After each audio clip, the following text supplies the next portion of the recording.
sholat misalnya yang safnya rapat, Iya. nggak boleh. Nah, sementara jujur saja bahwa umat Islam itu kalau kita lihat bagaimana mereka akan beribadah itu kan bukan langsung sholat aja ya. Dia terlebih dahulu sudah bersuci, ya kan? Betul. Nah, langkah bersucinya pun sebelum berwudu sudah langkah-langkah kebersihan sudah mereka lakukan. Maka protokol kesehatan. Ya, protokol kesehatan umat Islam itu sudah lama kita sebelum corona itu sudah lama protokol kesehatan umat Islam. Tetapi kita melihat kenapa pemimpin kita, ya kan? Katakanlah seperti tutup mata dengan pendekatan-pendekatan Islam ini. Mengapa seolah-olah pemimpin kita tutup mata, ya kan? Dalam menyikapi atau mencarikan solusi menghadapi wabah atau musibah. Sebenarnya dalam menyikapi sebuah wabah atau musibah, manusia itu terbagi dua sebenarnya. Ada yang mengandalkan akalnya, murni akalnya, tapi ada yang mengandalkan wahyu yang dikolaborasikan dengan akal. Maknanya, kalau orang yang memang tidak acuannya kepada agama, makna lainnya tidak memiliki keyakinan terhadap agama, mereka lebih fokus dengan akal. Nah, inilah dia yang dimunculkan. Hampir rata-rata pemimpin di dunia ini fokusnya ke akal. Apalagi biasanya dalam dunia internasional ini ada yang dituakan, ada yang didulukan, ada yang ditinggikan, sehingga dalam bidang-bidang tertentu merujuk ke situ dia. Ya, contohnya dalam bidang kesehatan itu yang lebih menonjol itu WHO. WHO ini kita sudah sama tahu.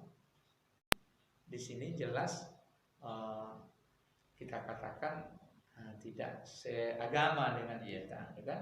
Kalaupun ada yang seakidah dengan kita ya minoritas lah. Iya, minoritas. Sehingga lebih banyak mengikuti apa yang dikehendaki oleh WHO sebagai payung dalam memasarkan atau menjalankan berbagai protokol dengan bidang kesehatan, kan gitu. Sementara kita sebagai seorang muslim itu panduan kita wahyu gitu, wahyu Al-Quran, tapi tidak meninggalkan akal gitu.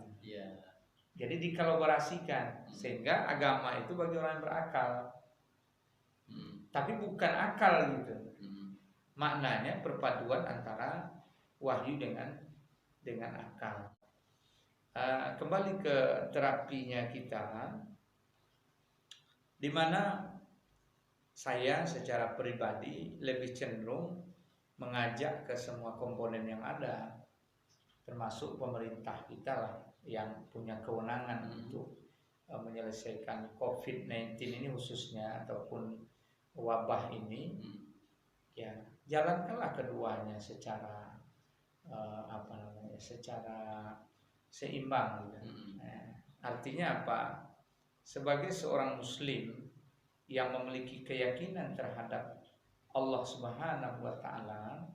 Kenapa kita bicara muslim? Karena negeri ini mayoritas muslim. Wajar kalau kita mengambil sistem muslim. Dan bagi non muslim ya silakan mereka dengan cara agamanya pula. Tapi sebagai seorang muslim kita ambillah bagaimana Islam memberikan panduan dalam menghadapi musibah itu. Di antaranya adalah menguatkan keyakinan akan takdir gitu, sehingga masyarakatnya jadi tenang bahwa tidak akan kena kalau Allah mengatakan tidak kena. Kena kata Allah ya pasti kena. Jadi menguatnya akidah umat ini dalam bidang itu menjadikan umat ini berduyun-duyun untuk mendekati Allah Subhanahu wa taala. Inilah langkah keduanya, ya kita ajak diri kita dan masyarakat ini untuk beramal ibadah secara sempurna sebagai jembatan atau wasilah mendapatkan hubungan dekat dengan Allah Subhanahu wa taala. Ya. Karena ketika orang itu sudah dekat dengan Allah, banyak sekali ayat yang menguraikan berbagai hal kelebihannya, ya diantaranya adalah ya wa yarzuquhu min haitsu la yahtasib, rezeki akan diberi dari yang tidak disangka-sangka. Kemudian ya ja'allahu makhraja, dijadikan jalan keluarnya dari sebuah masalah. Dan ini saya rasa virus ini masalah. Iya kan? Tapi dengan ketakwaan kepada Allah, Allah akan memberikan jalan keluar. Bahkan hebatnya itu kalau kita tengok amaliyah tahajud, salah satu dari terapinya amaliyah tahajud itu ada 4 di situ keutamaannya. Makom mahmudah, ya tempat terpuji. Iya, makom yang tinggi yang terpuji kan.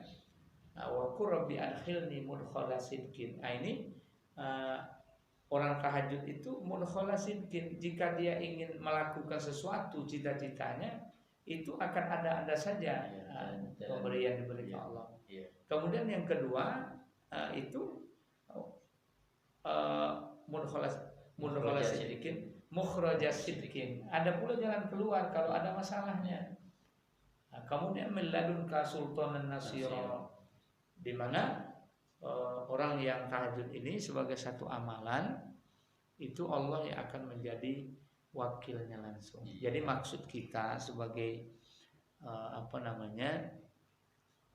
yang harus kita pahami, dan walaupun nanti mungkin tidak dianjurkan oleh pemerintah, kita bisa melakukannya secara mandiri sendiri, bahwa untuk menghadapi wabah, musibah dan lain sebagainya itu pergilah ke pangkalnya, yaitu Allah SWT. Melalui apa? Melalui amalan. Maka sangat kontradiksi atau sangat kontradiktif istilahnya, sangat bertentangan ketika pemerintah atau orang punya kuasa itu melakukan pembatasan. Ya, contohnya tadi pembatasan sholat berjamaah ke masjid, pembatasan kumpul berzikir bersama, pembatasan kumpul untuk menuntut ilmu. Ya, bagi pribadi saya social distancing, jaga jarak itu di satu sisi memang sangat baik, tapi harus dilihat juga esensinya. Makna itu begini, memang ada keadaan tertentu, waktu-waktu tertentu itu diterapkan.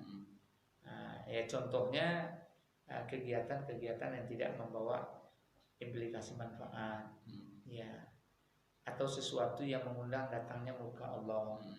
Tapi kalau untuk satu tempat yang di situ sebagai jembatan untuk meraih pertolongan Allah Ta'ala, ya apalagi diterapkan di situ protokol kesehatan